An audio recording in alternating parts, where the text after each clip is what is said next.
Welcome back to another one of my videos. If you're new to my channel, welcome. My name is Laura, and today I'm going to show you how I made these pumpkin spice knots.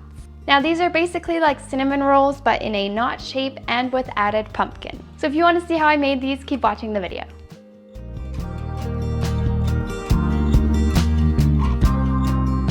Now the first thing we need to make is our dough so we can get that proofing. So for our dough, you're going to need 200 milliliters of lukewarm milk, 7 grams of yeast or 21 grams of fresh yeast, 50 grams each of sugar and softened butter, 1 pinch of salt, 200 grams of pumpkin puree, 500 grams of flour, and I'm also going to be adding 90 grams of some leftover sourdough starter. That's totally optional. I just have it and I really want to use it up. So this is kind of like a perfect recipe to kind of just add that into it. If you don't have it, don't worry about it. It's not a big deal. It's just going to end up making my dough a little bit more wet just because my sourdough starter is a little bit liquid. That being said, we're going to start by mixing together our yeast with a part of our sugar and a splash of milk, and we're going to set that aside to bloom for about 10 minutes until it gets super bubbly and gross. Now there's different types of yeast, so some of them you don't have to activate prior to adding to the rest of your ingredients. In my case, I just like doing it anyways just to make sure that my yeast is still active. That way I can tell if it gets all bubbly, then it's still active, and if it doesn't do that, I don't have to waste the rest of my ingredients because my yeast isn't active. Now while our yeast is blooming, we can already go ahead and add the remainder of our ingredients into our big mixing bowl. Now once again, you want to make sure that you add the salt to the very edge of your bowl because you want the salt to come in contact at the very end with your yeast.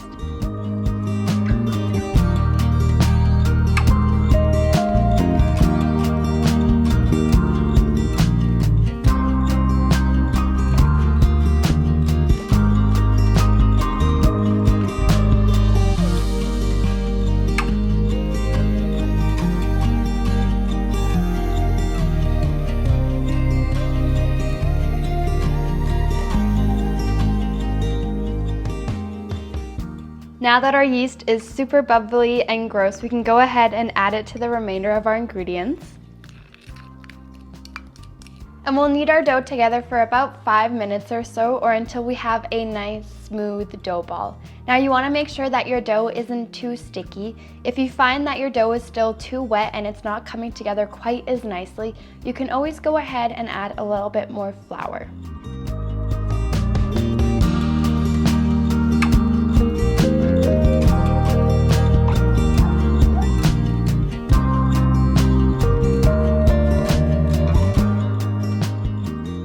Now the dough really shouldn't be too sticky at all. It should be pretty much combined already.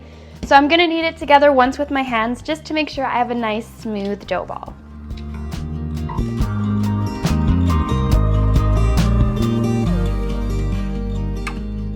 Now as you can tell, the dough is really easy to handle. It's not sticking at all and it's super smooth.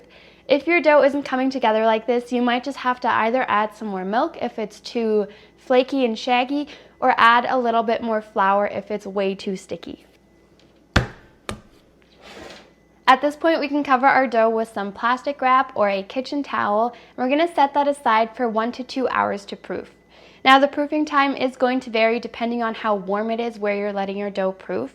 Now I always just preheat my oven just a little bit to make sure that it's a little bit warm in there, and that usually lets me get my dough proofed in about 45 minutes or so. That being said, you basically just want to make sure that your dough is just about doubled in size, and then you can move on.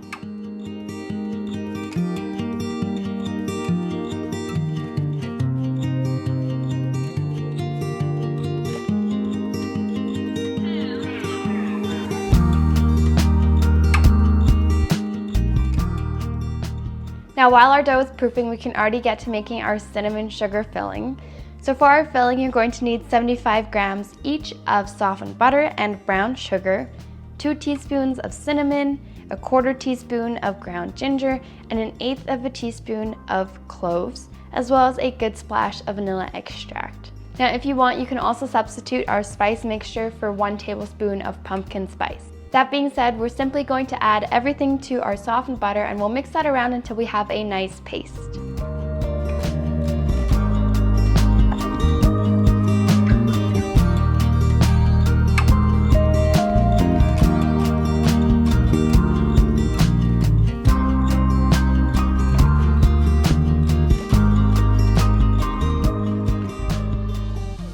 Now you can also definitely adjust any of the spices to your liking. So if you prefer more cinnamon, go ahead and add more cinnamon. If you want to add some almond extract, add some almond extract. I'm going to keep mine just the way it is. So at this point, we're going to set this aside and we're just going to wait for our dough to be done proofing.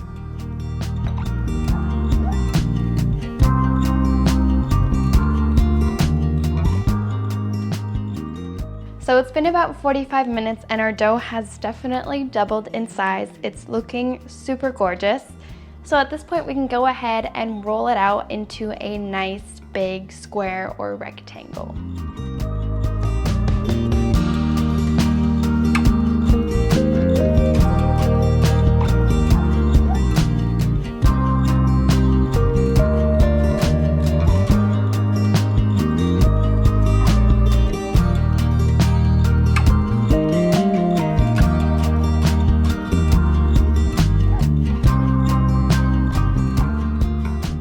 Now that we've got our nice big rectangle, we can go ahead and spread our brown sugar butter mixture onto 2/3 of our square.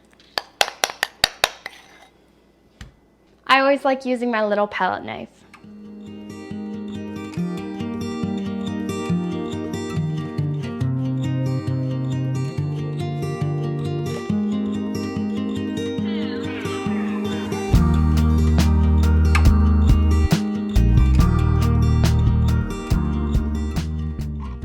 Now at this point we're going to fold up our thirds to get 3 layers. So we're going to start by folding in our non-covered part of our rectangle and then our covered part of our rectangle.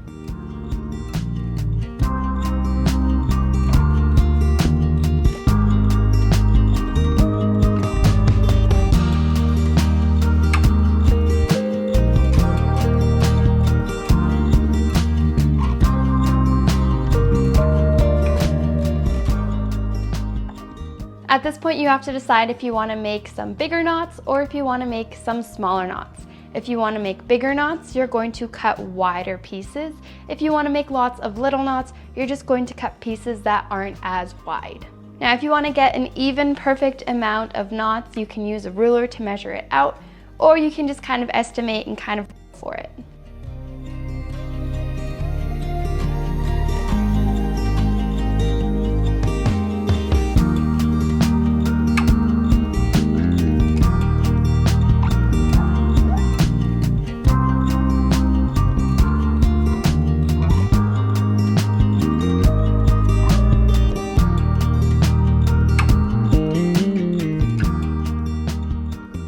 Now we're going to go ahead and cut a slit down each of our pieces. You want to make sure that you don't cut the piece completely in half, so just leave a little bit right at the top.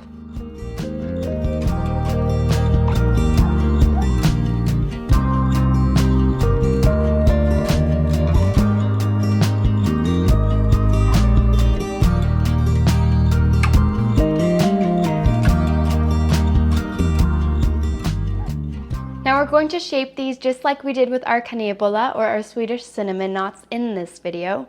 So essentially what we're going to do is take one piece, we're going to twist our 2 strands,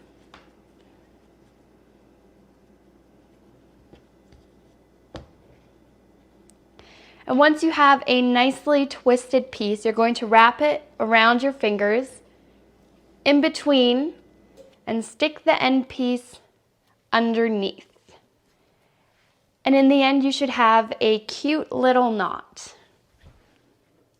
So I'm going to go ahead and do this with the remainder of our pumpkin knots, and I'm going to place them onto a pre-lined baking tray.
So one more time, we're going to take our piece, we are going to twist, pinch together the ends, twist and stretch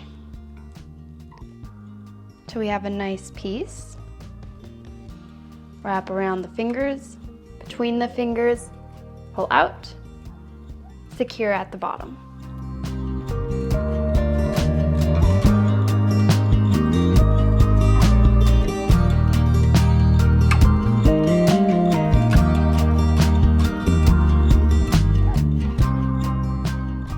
I'm going to cover these with a kitchen towel and we're going to let them proof for another 20 to 30 minutes. Now while the oven is preheating, we can go ahead and mix together our egg wash. So for that, I'm just using 1 egg yolk and 1 splash of heavy cream.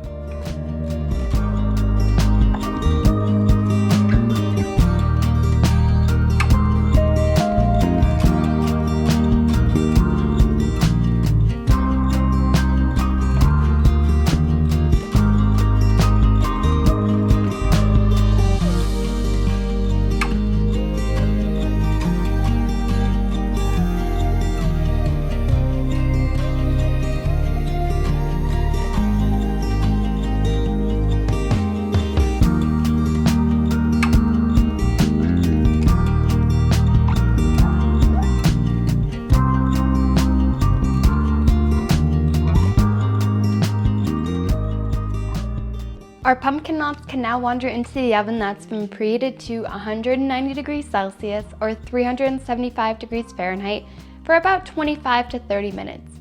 Now if you made smaller pumpkin knots, they might only need 20 to 25 minutes, so just keep an eye on it. You basically just want to make sure that they're nice and golden brown.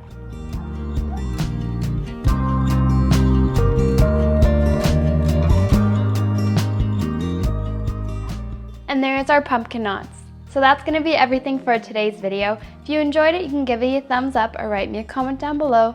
And as always, the whole recipe is going to be in the description box as well.